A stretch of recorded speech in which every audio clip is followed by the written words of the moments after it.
Stealth fighter bombers, the pinnacle of military technology, are flown by the Top Gun elite of America's Air Force. In some oceans of the world, whales are now so contaminated by industrial poisons that they are classified as hazardous waste.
The stealth bomber flown by the Top Guns stand at the pinnacle of a long tradition in human activities to deal with security threats, because it's an application of imagination and technology to create the means to deter or to defeat by shooting down or bombing an enemy or a threat. But the irony is that the same civilization that's created that has also created pollution and environmental problems, all unbeknown, which also give us toxic whales. And now the two come into collision because there's nothing that the Top Gun flying the stealth bomber can do to help preserve the security of the toxic whale.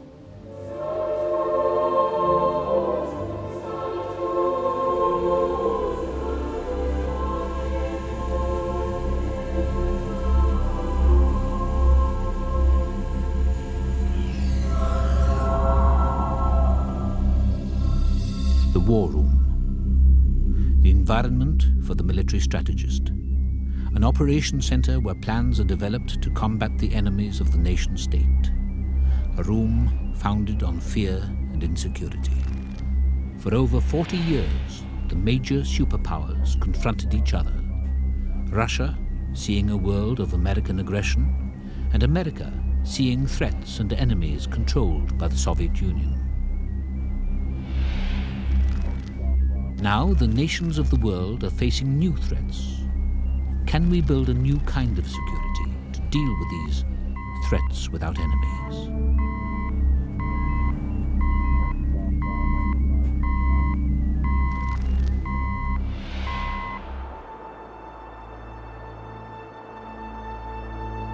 The borders that we draw on a map are more or less irrelevant. Water and air cross boundaries with complete impunity. And so that even our more traditional forms of pollution, water pollution, air pollution, affect national sovereignty very much. Every 2 or 3 decades, we lose a country the size of Saudi Arabia, for example, from soil erosion and desertification. We lose every year a country the size of West Germany from tropical rainforest destruction. And every year we lose a country the size of Belgium from intensive agriculture. So behind our backs, as it were, we're losing huge amounts of territory from environmental causes. Environmental security is security in a traditional sense, but where the issues over which people will fight are going to be things to do with the environment. And that could be resources like oil or food or water, or it could be, in the future, essential areas of the world necessary for maintaining life on Earth, like preserving what remains of the rainforest, for example, or some of the crucial parts of the oceans. So this is how the environment comes into the traditional security debate. We used to think here in the United States that an environmental problem was just in your backyard, a local problem in your community or on your farm. We realized over the last 20 years that they're not only regional and national problems, they're international challenges. So our military notion of threats has clearly expanded, again, into economic as well as environmental threats.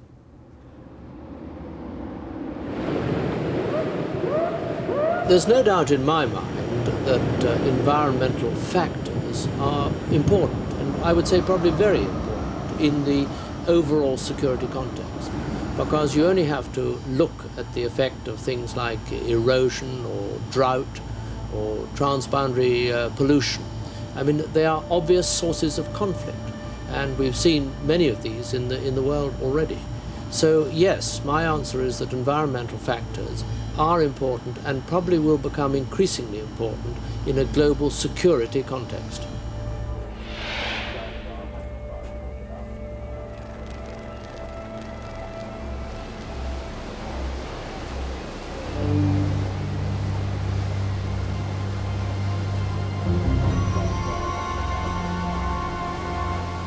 Without water, we would die. Nothing is more fundamental to our security. This is the Nile, the longest river in the world. As an Egyptian, first of all, for my ancestor, the Nile was a god. And I believe that for the Egyptian, the Nile is life.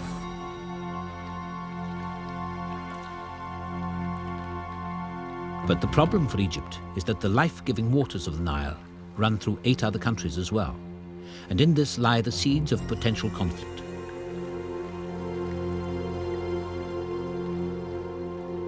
In 1980, President Anwar Sadat said, if Ethiopia takes any action to block our right to the Nile waters, there will be no alternative but to use force. In 1985, Boutros Ghali said, the next war in our region will be over the waters of the Nile, not over politics.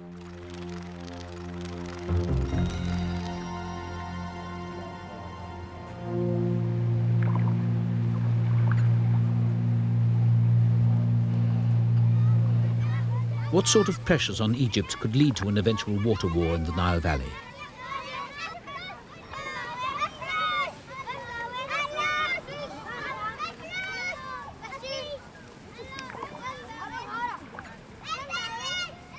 Egypt's population grows by 1 million every 9 months. In 30 years' time, there could be 75 million people, all competing for a limited natural resource.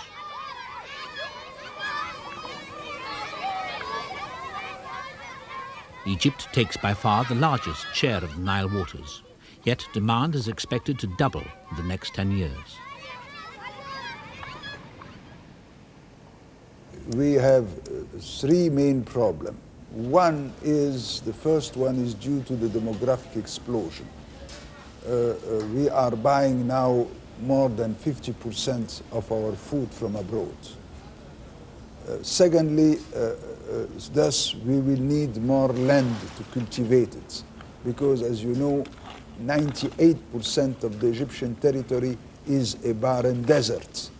And 52 million Egyptians are concentrated in 2% of the territory, the Nile Valley and the Delta. So our problem is how can we cultivate the deserts to feed our people?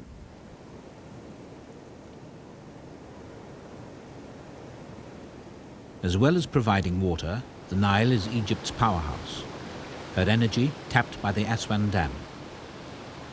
These needs alone make the Nile indispensable. But there are new problems not far ahead. Well, we can see added pressure from a couple of different areas. Higher temperatures from global climate change will mean more evaporation in the region. More evaporation will mean more water loss. At the same time, there's pressure at the other end. Rising sea level is going to force salt water into the delta in the northern end of the Nile. That increased salinity will affect agricultural production in the very rich delta of Egypt. The stresses build inexorably. More people, more power, more food, a growing population and a changing climate. All of these factors, I think, can strongly contribute to the risk of conflict in international river basins in general and in the Nile in particular. What would this road to conflict be? We're moving into the future and into fiction. It is 1998.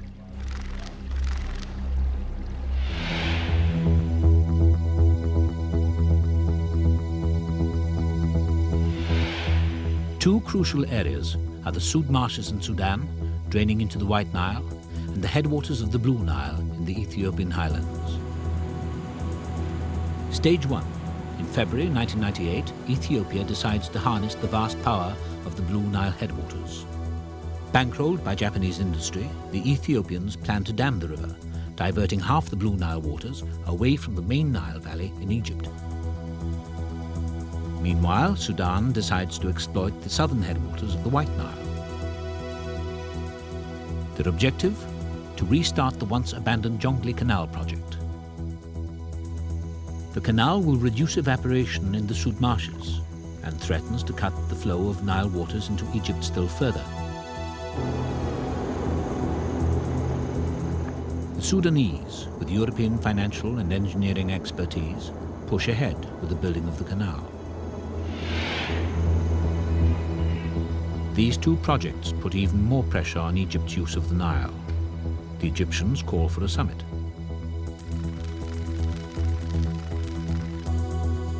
Stage 2, the Sudanese insist that they must develop their potential as a food grower for the region. The Ethiopians remind the conference of the famines of the 80s and 90s. They must develop the Blue Nile headwaters. The Egyptians listen, but remind everyone that the Nile is a shared resource, and decisions must also be shared. The Ethiopians protest that they have never been a party to existing Nile agreements. Why should they start now? They leave the conference.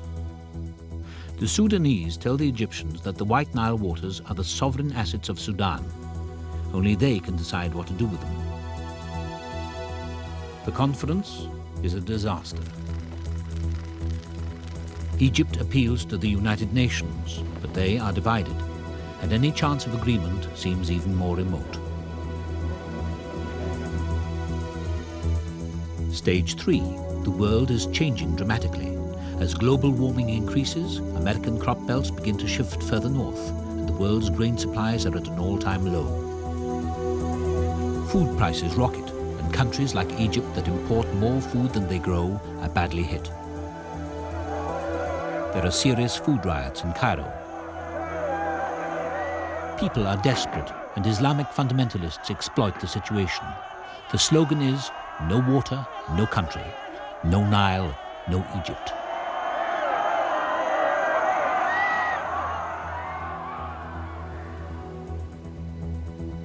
Stage 4.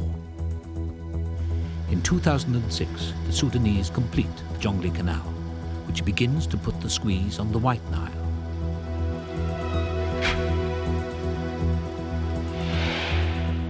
The Ethiopian dam is also nearing completion and now threatens to put the squeeze on the Blue Nile. Stage 5. Forced into a corner, Egypt acts, and together with opposition forces from Sudan, Egyptian troops stage a coup, toppling the Sudanese government in Khartoum. In return, the new government agrees to a binding treaty on the Nile waters allocation. Egypt gives Ethiopia a last chance to negotiate a new treaty over Nile waters. Ethiopia fails to respond, so the Egyptians take action over the Blue Nile Dam project. The Egyptian Air Force flies an aggressive sortie over the Blue Nile Dam, and special commando units destroy the generating stations, leaving Ethiopia's project in ruins.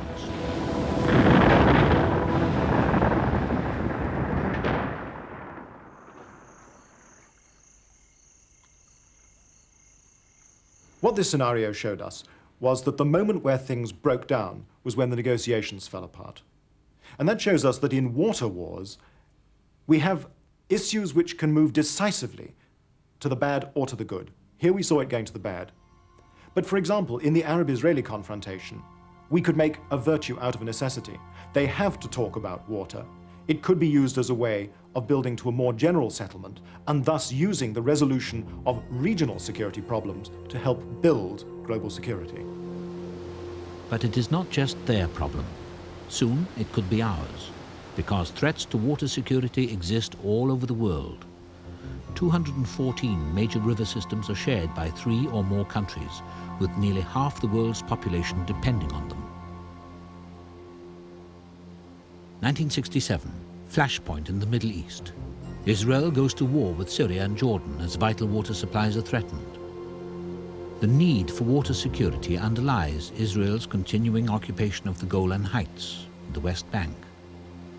1991, Turkey will soon control the waters of the Euphrates and the Tigris with its Anatolia Dams project, reducing the flow of water into Iraq by 80% and into Syria by almost half.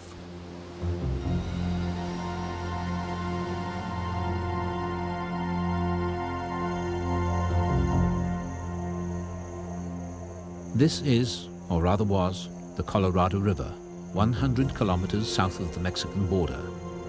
Controlling the flow has always been a source of conflict between America and Mexico. Now, climate change and heavy demands on both sides of the border are straining relations yet again.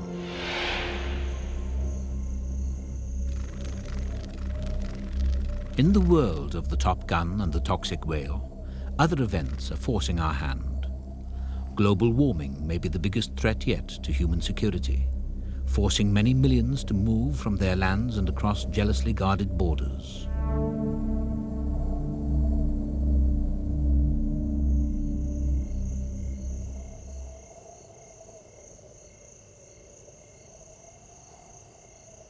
As global warming develops, then we're going to see a rapid increase in the number of environmental refugees.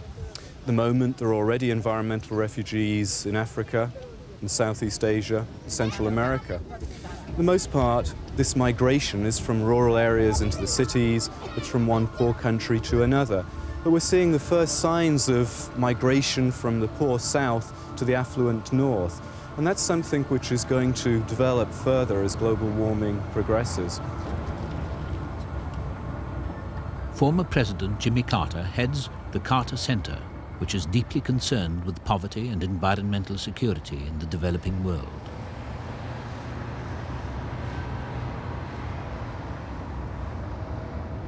There are about 30 million homeless people now, refugees you might say, who have had to move to other communities, and there's an intensely increasing competition when newcomers move into a community that already finds itself strained to furnish the needs of the original dwellers.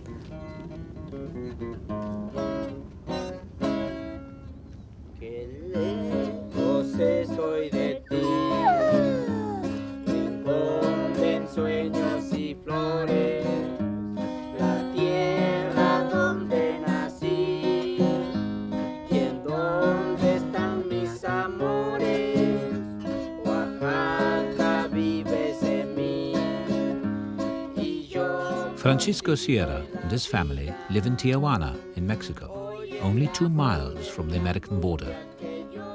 8 years ago, he left his home far to the south because his land was dying. He's decided to stay in Mexico, but others prefer to try their luck in the United States.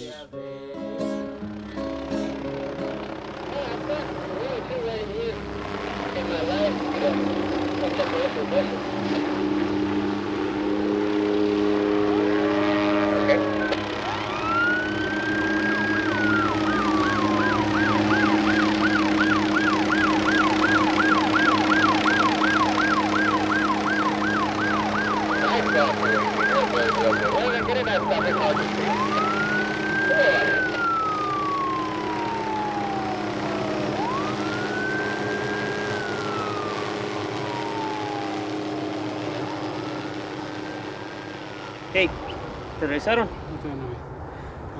Párate, párate, mano en la cabeza, abre las piernas. Every year, over 1 million people attempt an illegal crossing. 1 out of 3 escape the immigration patrols. The rest face capture, humiliation, and an immediate deportation back across the border.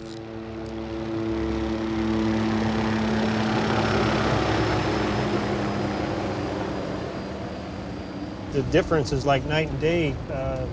You know, we've got, it's the difference between a third world country and a prosperous, powerful country. It's like the United States is one of the most powerful nations in the world, butted up against a basically third world country. You know, the very, very poor butted up against the wealthy, or the well-off, I should say, by comparison. They come from everywhere. Any place that you can think of in Mexico, they come from. ¿Cómo se llama? Simón. ¿Simón qué? García Pérez. García es apellido de tu padre. Claro. ¿Y va que le tenga eso? Chihuahua. ¿Se lo va a llevar con usted? Sí. ¿Que quieres regresar a México voluntariamente? ¿Qué tienen los niños ahorita? Familiares. Que tengan las siguientes formas. Le falta el otro niño. The cost of processing illegal immigrants for San Diego County in 1988 was $15 million. The cost of imprisoning them in California is some $300 million a year. Tonight, the border guards have captured 150 men, women, and children. Bueno, mucho cuidado, ¿eh?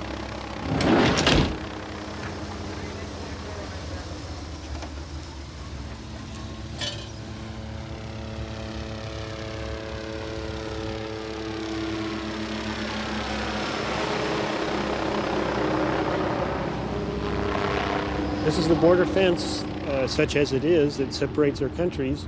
That's the north levee of the Tijuana River Control Channel. That part is in Mexico, and this is in the United States. You can see the Border Patrol agent on the hill. These are all people that are waiting for their opportunity to make their dash across the border and go into town, which is only a matter of 100 yards or so. The Border Patrol, we patrol all of the land borders, the Canadian border, as well as the 2,000-mile border we have with Mexico, as well as a lot of ocean, what you'd call ocean borders, like Florida and Puerto Rico. And there are about 3,200 agents in the entire United States to patrol all of this border. So you can see we're kind of a little bit on the short side as far as manpower goes.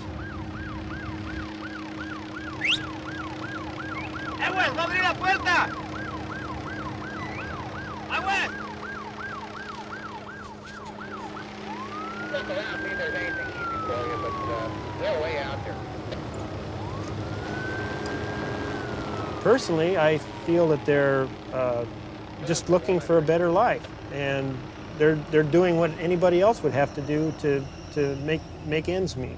Yeah, 218. There's a good trail that goes all the way out almost to the water there, but I don't know about now. If I was in their shoes, I'd probably do the same thing.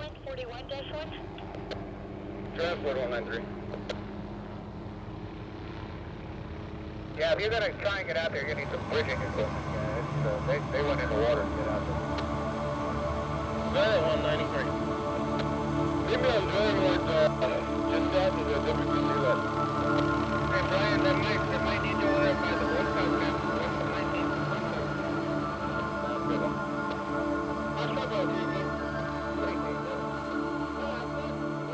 Conflict between American and Mexican is nothing new, but refugee numbers and tensions are rising.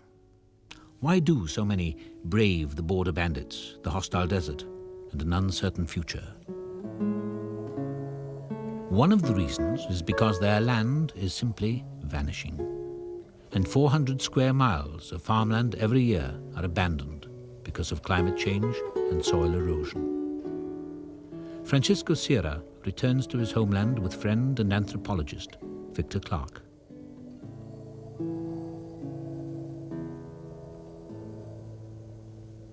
Víctor, esta es la tierra de la región mixteca, conocida principalmente como Tierra del Sol, que hace muchos años empezaron pues a trabajarla los antiguos mixtecos de esta región. Era abundante, tenía mucha vegetación. Con el transcurso del tiempo se fue erosionando por la falta de cuidado, por la educación de la gente, el patrón cultural de la gente no les permitió pues orientar a las nuevas generaciones y así implementar implementar programas de reforestación. Solo se dedicaron la intervención del hombre en el monte, es talar sin cuidado, sin prevención ninguna. El ciclo de lluvia en temporada irregular ya no es un calendario agrícola que como se tenía anteriormente de mayo a octubre, a noviembre todavía había lluvia. Entonces la temporada de siembra en junio, julio, agosto, todos los 3 meses pues era de constante lluvia. These hills near Francisco's home used to be heavily forested, but now the village of San Sebastian stands in a virtual desert.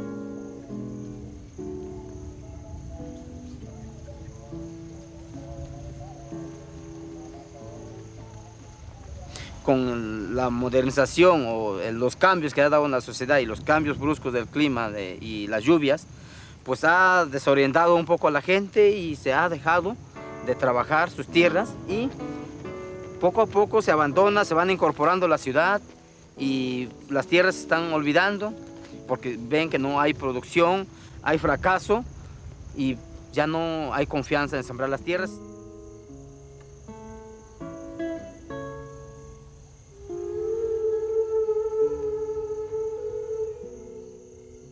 La prueba es que todo ya está erosionado, entonces no se sabe qué sucederá de aquí a 40, a 30 años con esta región y con toda esta zona y la gente de qué se va a alimentar, quién va a sembrar, quién va a trabajar las tierras, si se va a comer hortalizas, quién va a cuidar esas hortalizas, de dónde van a salir si las tierras están ya bien erosionadas, bien lavadas.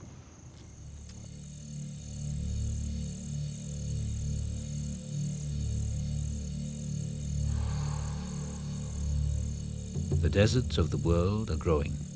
Already this is affecting some 850 million people. As rainy seasons change and harvests fail, hundreds more millions, like Francisco and his family, will be forced to abandon their homes and their lands. The deserts are moving and growing, so too the seas. Coastlines will change and some 300 million people will be forced to abandon their homes and their lands. So we're seeing environmental degradation take many forms and affect not only the security of people, but even the habitability of certain parts of the planet. So we have a planet where the number of people living on is increasing by a projected 96 million people per year during the 90s, but the areas that are uninhabitable are actually increasing.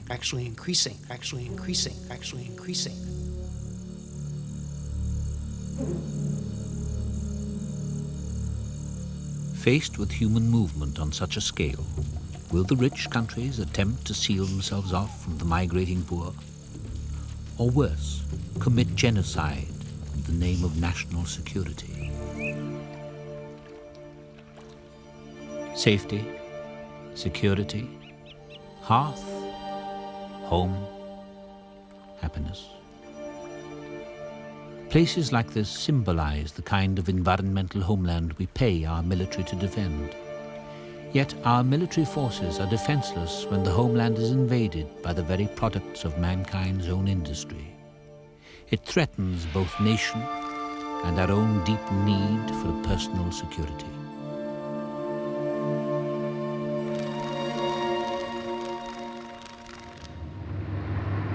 In the past, NATO and the Warsaw Pact invested heavily in military resources, ensuring against a possible future conflict. Now, we are faced by a threat which comes not from tanks and missiles, but from industrial pollution.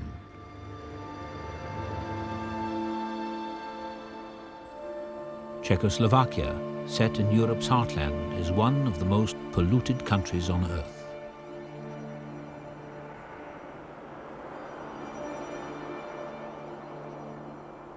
Jsme na vyhlídce na kopci Hněmí u města Mostu. Před námi jsou chemické závody, zatím je město Litvínov, město sídliště Janov a celé to údolí je vlastně propojeno chemickými závody, které jsou tím největším znečišťovatelem v 7. v republice.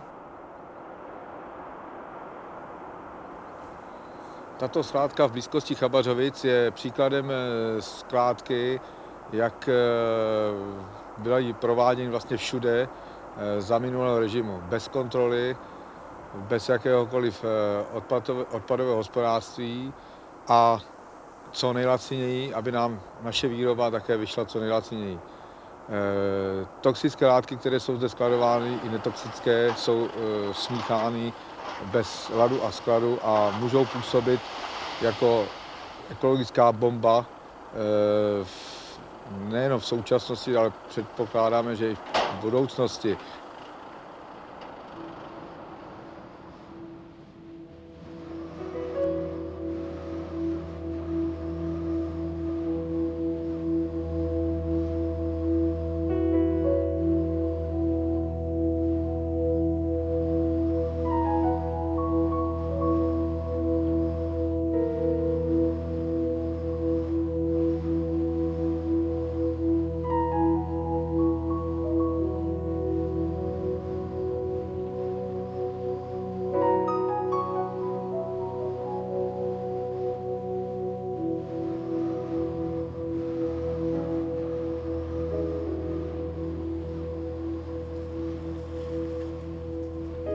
Devastace začala zhruba kolem roku 63-65 a postupně začaly odumírat. Zůstávaly už jenom zbytky, skutečně malé zbytky těchto smrků a ten smrk zcela zmizel. Částečně to bylo, nebo z větší části to bylo kyselými dešti. Něco zapříčinilo špatné odvodnění, něco samozřejmě i samotná lidská špatná činnost pěstební. No zhruba je to ke 30% nám lesů odešlo. Když se je snažíme nahradit, tak ta náhrada prakticky nefunguje. Ohrožených stromů v republice je k 80% a v některých krajích se uvádí čísla, že to bude 100%, jako severočeský kraj nebo východočeský kraj. Myslím si, že náš stát se dá přirovnat k nemocnému, který má zlomené obě nohy. A on si je těžko spraví sám a naučí se sám chodit.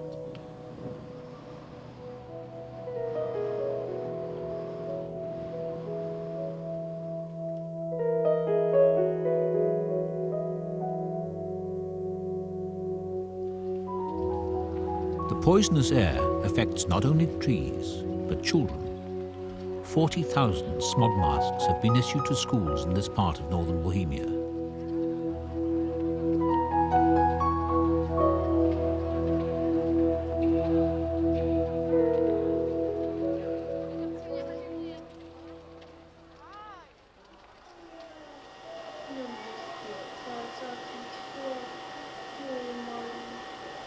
Problematika předčasně narozených dětí má u nás zvláštní význam, protože těchto dětí je ve srovnání s ostatními okresy nebo kraji naší republiky i ve srovnání se světem podstatně více. Ekologická problematika není bezprostředně prostudována v souvislosti s předčasným porodem, ale vzhledem k tomu, že průmyslové kraje jsou i jinde, ženy také odvádějí těžkou práci, tak jsme přesvědčeni o tom, že ta ekologie má výrazný dopad na tu nedonošenost a na počet předčasně narozených dětí.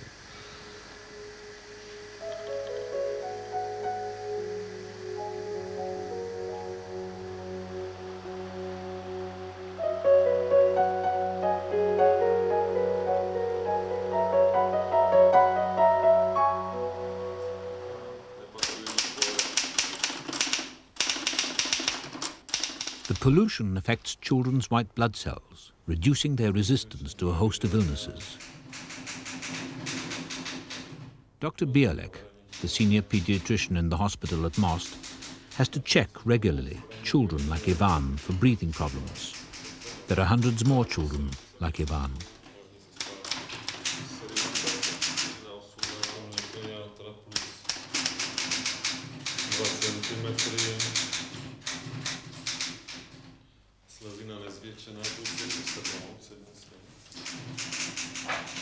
Problémy nemáte vůbec žádné. No, občas kašle. Kašle hodně.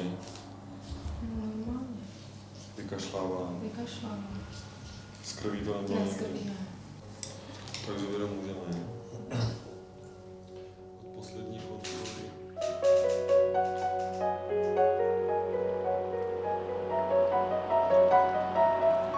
Dana Slatkova has two daughters, Medlinka and Barbara. She works for the Public Health Department in Ústí. No, nyní se nacházíme na břehu řeky Labe, v místě, kde je ještě do dneška zachováno odběrové místo pro účely pitné vody. Před 2 lety, asi tak zhruba, se tato voda přestala odebírat jako hlavní zdroj pro Ústí nad Labem a nyní se zachovává jenom pro havarijní případy. No, s ovzduším to příliš dobré není. Vidíte i sami, že nahoře je pravděpodobně krásně slunečné počasí a tady v tomhletom údolí se mlhy drží hodně a drží se tady všechen smog, který je vyprodukován ze zdejších chemických továren a samozřejmě to ovzduší tomu odpovídá. Takže není to pěkné. No, třeba Lucka zachová. V loni byla 8 týdnů v nemocnici kvůli průduškám, jo. No a třeba ten Lukáš Matouš, ten zase nejezdí na školy v přírodě, protože má něco s močovým měchýřem, takže taky se vůbec neúčastní škol v přírodě. No a teďka chybí hodně Honza Kazdál, měl angínu, má ještě furt angínu, ne? Ondra Tišinský je taky často nemocný.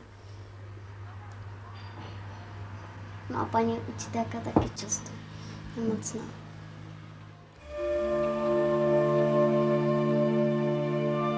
Tady to prostředí dřív nebylo tak špatné, ale vzhledem k těm našim dětem, kterým vlastně vědomě připravujeme zkrácený život, je to velice riskantní i potom vůči nim, jak jim říct, že jsme tady s nima v tom prostředí žili a že jsme to věděli a že jsme v tom nic neudělali.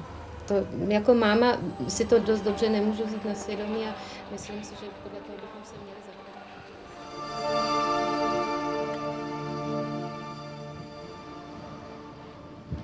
The truth is, there is nowhere to escape to. Pollution knows no boundaries, and already the toxic fumes of progress are affecting millions of families in almost every part of the world.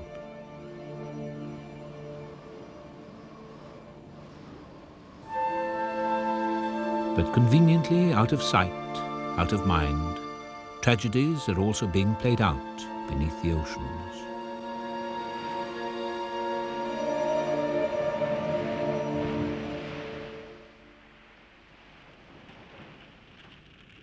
There are both regional threats associated with water resources, with deforestation, with toxic waste going down rivers like the Rhine River in Europe, for example.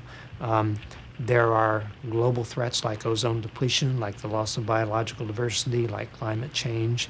And suddenly we have to rethink what nation states are all about, because no nation alone can protect the ozone layer. No nation alone can stabilize climate. It's a very different era that we're moving into, and the question is whether national governments and international institutions are capable now of dealing with some of these new issues and new threats to security.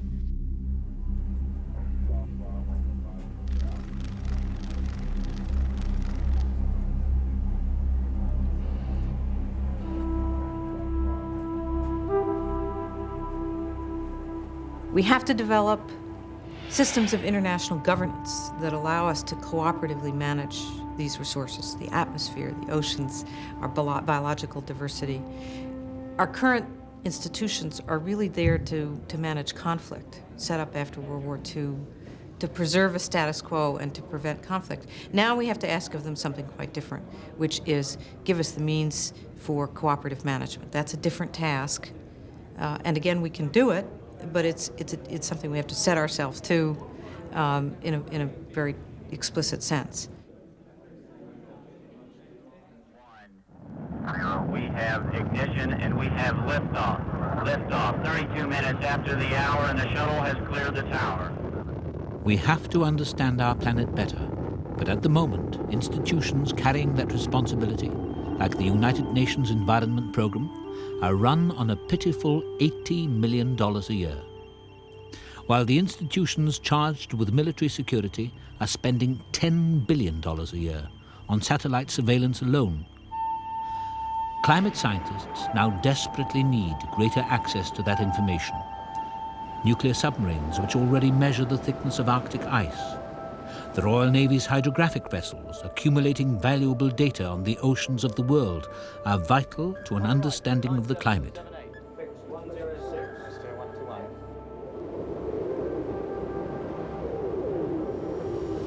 I think over the years we will undoubtedly be able to release much of this data to civilian scientists to help them in their work.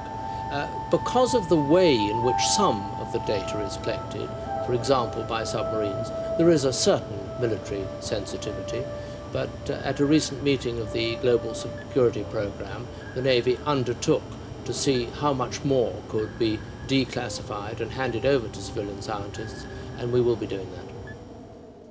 So if environmental security is to be taken seriously, we must commit these resources and act now.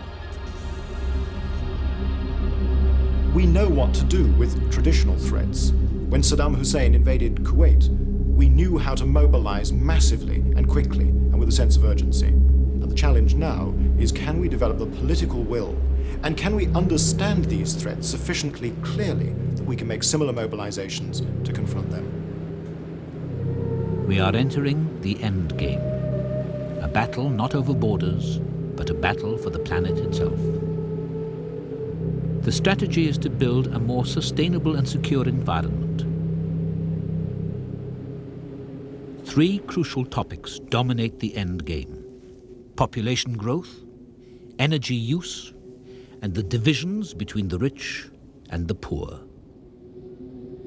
At today's rates, providing military security for 10 years until the year 2000 will cost the world $10 trillion. That is $1,600 for every man, woman and child on the planet. Environmental security over the same 10 years need only cost some $730 billion, or $121 for every man, woman and child on the planet. Endgame focuses on just 1 year, 1992. For 1992, investing in environmental security could cost $103 billion, $17 each. In that same year, we will spend 10 times more on military security, $1 trillion, or $160 each.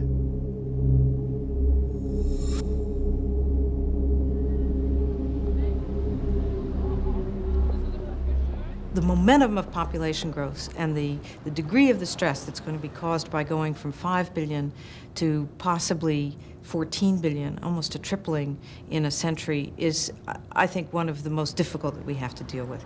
And yet slowing population growth is something we know how to do. We have found at our center that the best way to reduce the growth of population is to save the lives of children. This seems to be a contradiction, but the fact is there never has been a country where the infant mortality rate was brought down, that the population growth rate didn't also go down.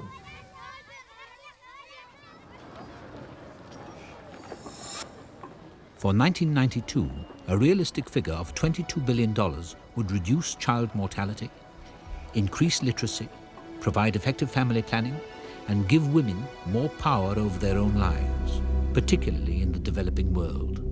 That is 8 days of global military spending.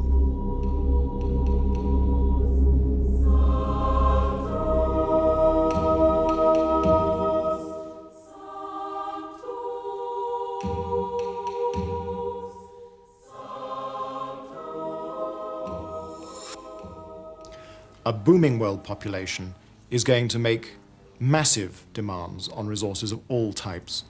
But most immediately, and for the environment most damagingly, it's going to be the demand for energy.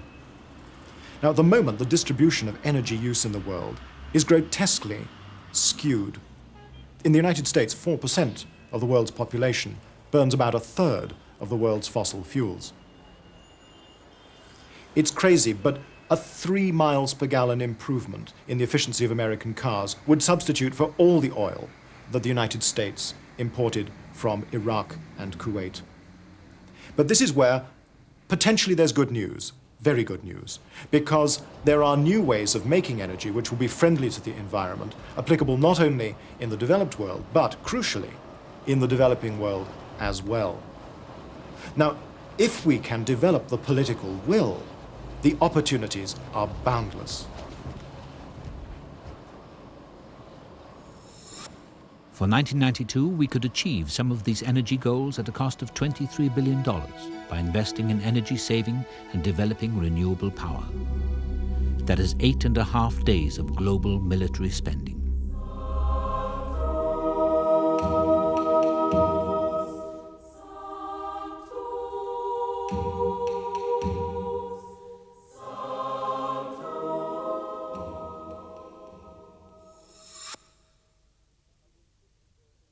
I will put a kind of, let us say, a division between the first world and the third world. The division is that in the first world, you are ready to discuss and to work on long-term problem. In the third world, we are not ready to do this, or maybe we are not even able, and we are concentrated on short-term problem. The short-term problems for the South are forced on them largely by money they owe the North. In 1988, the developing countries paid the developed world $43 billion more in debt and in interest payments than they received in aid. So they're able to survive today. Developing countries are exhausting precious resources in order to pay these debts, even though the original loans have been paid back many times over. In 1992, $58 billion would retire some of that debt and would help repair the damaged environment by replanting forests and protecting croplands. That total of $58 billion is 21 days of global military spending. So, for 1992, a mere $103 billion could begin to build environmental security for all of us. There is no more important form of security than environmental security. If we cannot protect our environmental support systems on which life depends, then there is no future for us. This is the real security.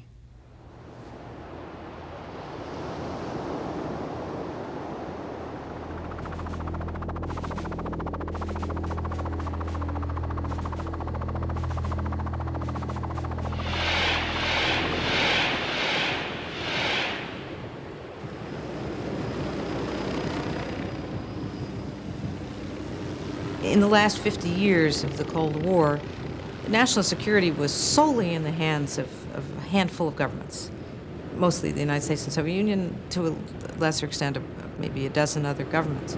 The individuals had nothing really to say about what happened. On the other hand, national security in the coming decades is going to be determined by the behavior of billions of people. We could see a connection between our individual behavior and global outcomes. It's hard to feel always, but it can easily be traced. Gandhi said, your individual actions may seem futile, but it's crucial that you do them.